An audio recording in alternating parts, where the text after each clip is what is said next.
Hello, my name is Andy. All I can go by Ben, and this presentation is about venom. What is venom? So venom is a complex mixture of toxin that is associated with specialized structures such as fangs or stingers, and they're made from 90 to 95% protein. There's one character, it's a melatin. Why venom is important? For animals, they use venom for hunting, self-defensing, and competing between other for mating partner as well.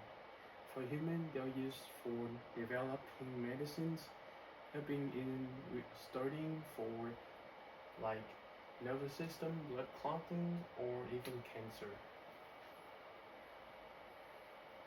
Venom versus poison, they are both toxin compound.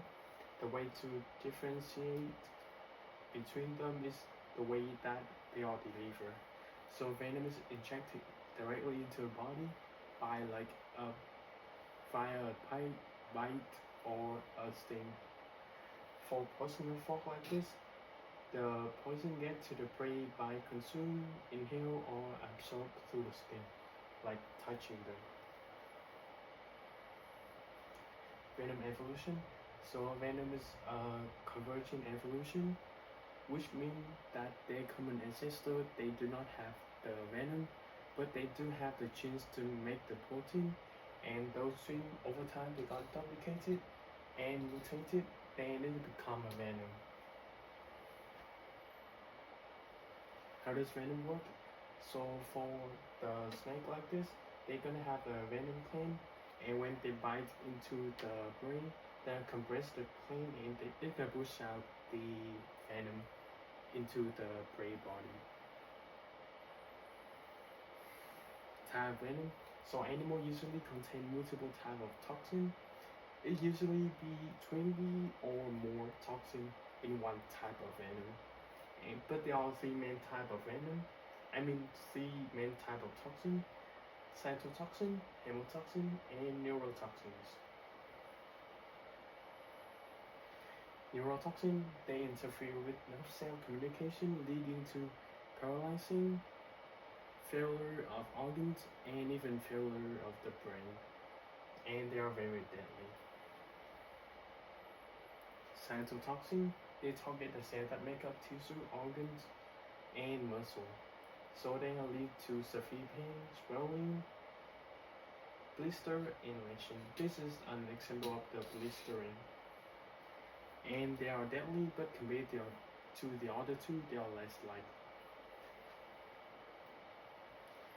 Hemotoxin, they target the circulatory system or the bloodstream. They destroy the blood cell in them, and they lead to blood clotting, internal bleeding, or circulatory collapse, and they are very deadly.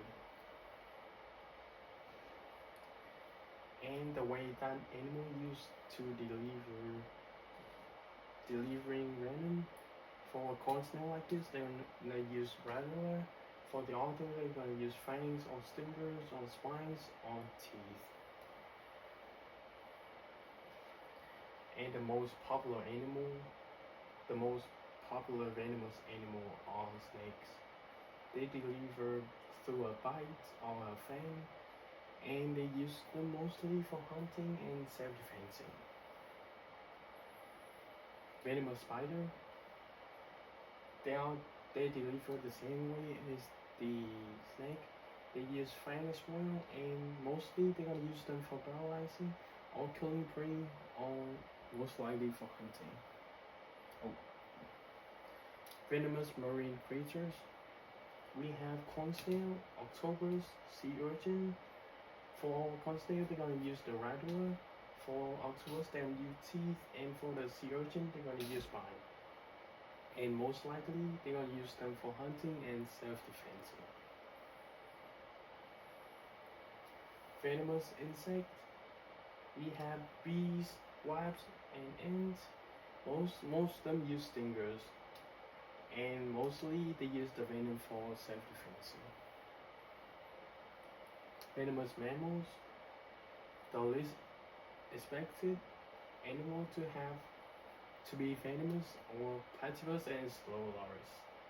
For platypus, the venom are stored in the hyaline of them, and for slow loris, they deliver them through bites or teeth, and they use venom mostly for defense.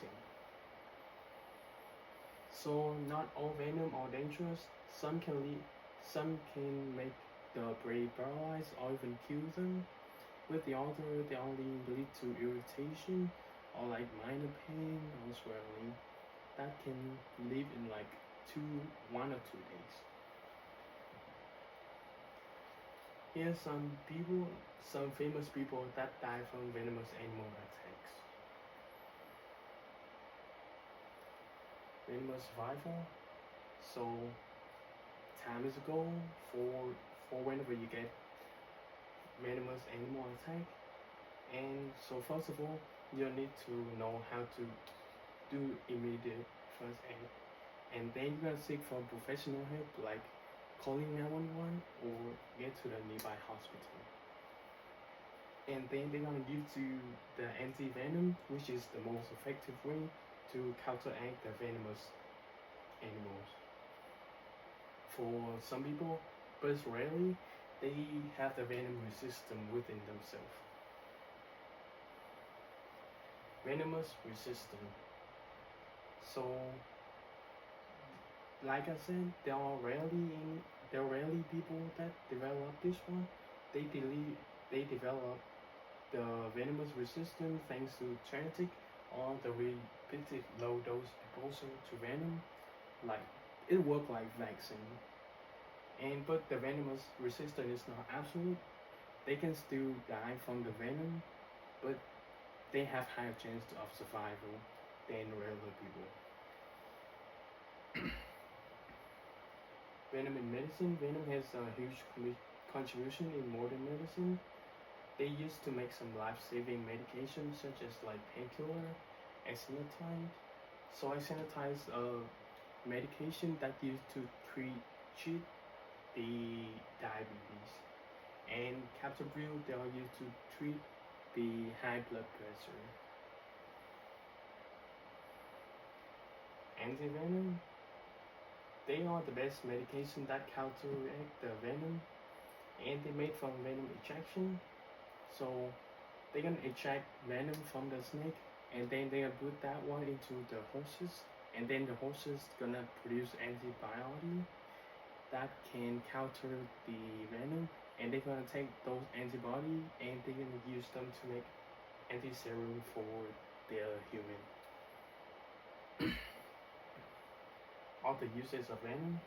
In cosmetic, they're used to make like facial masks. In research, they used to study nerve function, natural antibiotics, and cancer. In agriculture, they use venom to make pesticides. Some fun fact and some venom myths.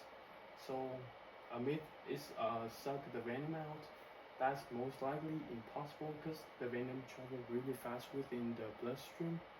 So you're not gonna make it in time. And next one is all snakes are venomous. Only 600 out of 3,000, so like 20% of the snake are venomous. Bee and wasps die after stinging. That only applies to the honeybee. The other bees and wasps, they can sting multiple times before they die. And that's it. Thanks for listening.